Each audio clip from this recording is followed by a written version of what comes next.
O meu nome é Paulo Ramalheira Teixeira, estive à frente da Câmara Municipal de Castelo de Paiva durante 12 anos. Ter idealizado vários projetos para o Conselho do qual era Presidente e ter visto os mesmos serem concretizados, porque nem sempre os decisores políticos têm possibilidade de projetar e ver concretizar aquilo que idealizam. Quando tive que tomar decisões, e foram muitas decisões difíceis que tive que tomar, tomei-as com base em determinados pressupostos. Amanhã esses pressupostos poderiam ser diferentes, mas naquela altura eram os pressupostos que eu tinha para decidir e por isso considero que tomei sempre as melhores decisões. Foi quando tive que corresponder àquilo que me era exigido enquanto autarca, enquanto presidente do município, que viu perder-se 53 pessoas no Rio Douro num desastre rodoviário que até hoje foi o maior desastre rodoviário em Portugal. Naturalmente que houve situações que ocorreram em Castelo de Paiva após o acidente entre os rios, que vieram a ser, no fundo, cumprimento de promessas feitas a quando das deslocações de governantes, nomeadamente do Partido Socialista, e que, de certa forma, eu elogiava o facto de estarem a ser cumpridas essas promessas. Ora, na altura, a liderança do partido do qual era militante na altura não compreendia muito bem que eu estivesse a responder positivamente e perante os portugueses de que, afinal, aquilo que o Governo tinha prometido estava a ser cumprido. Aquilo que eu aconselhava e aconselho ainda hoje, mesmo em termos profissionais, às pessoas a fazerem é enviarem cartas de apresentação para os municípios, porque cartas ou e-mails, de modo a que os municípios saibam que existem determinadas empresas que fazem determinados serviços, porque dessa forma poderão vir a ser convidados num concurso público, toda a gente tem acesso, mas nos concursos por ajuste direto têm assim a oportunidade de os serviços poderem consultar a maior panóplia possível de fornecedores, neste caso de empreiteiros. Sim, e eu tive muitas, porque há pessoas que não têm a coragem de dar a cara.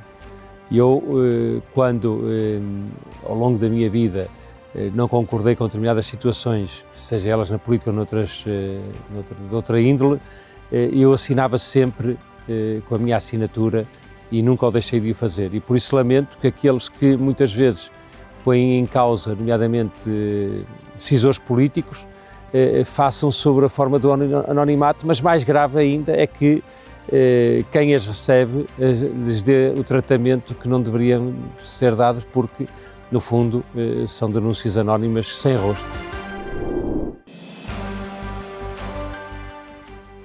Eu estava de férias com a minha família e íamos a subir o elevador do hotel e um casal de meia idade, a senhora diz-me então o senhor entrou em minha casa, o senhor esteve no meu quarto e eu comecei a ficar atrapalhado, vermelho, corado, e eu disse assim, eu nunca estive em casa da senhora, mas eu tinha a minha mulher ao lado, os meus filhos, eu estava com um ar mesmo muito sério, porque a senhora também estava a falar de uma forma tão séria, uma senhora já dos 60 e tal anos, 70, para aí. Eu disse, minha senhora, mas eu nunca estive em sua casa. E o marido diz assim, olha, vá lá, explica lá ao senhor. Olha, o senhor deu uma entrevista no outro dia na televisão e nós estávamos a ver a televisão na cama, estávamos deitados e por isso é que a minha mulher diz que o senhor esteve no quarto dela.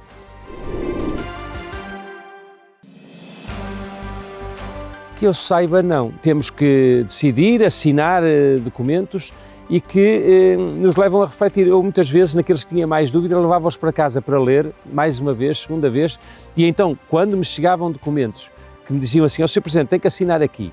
Eu tenho que assinar aqui, mas eu tenho que ler o que assino. Aliás, não há nenhum documento que eu assine sem o ler.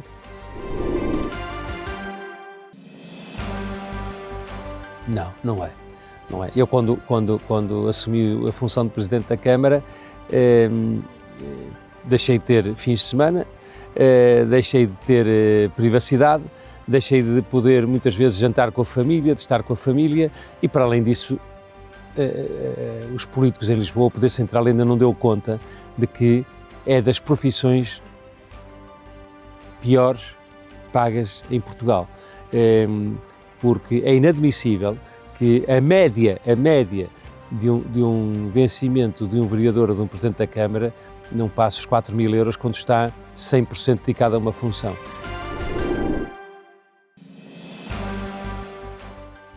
Existe a necessidade de podermos decidir a nível local, pensar local e agir local.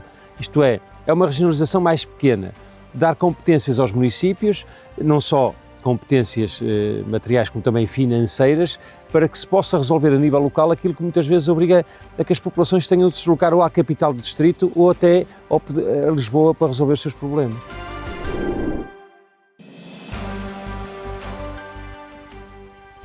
Que procure zelar pelos interesses da sua população, que procure ser sério, que não se deixe tentar muitas vezes por situações que mais tarde pode vir a ser penalizado, porque muitas vezes temos que dizer que não, mesmo considerando que, passado 4 anos, o voto desse não pode representar muitos mais nãos. Um autarca tem um papel muito importante e muito comprometedor caso dê um passo em falso, porque hoje uma imagem de um telemóvel faz um autarca perder o mandato ou ficar completamente descredibilizado perante uma população.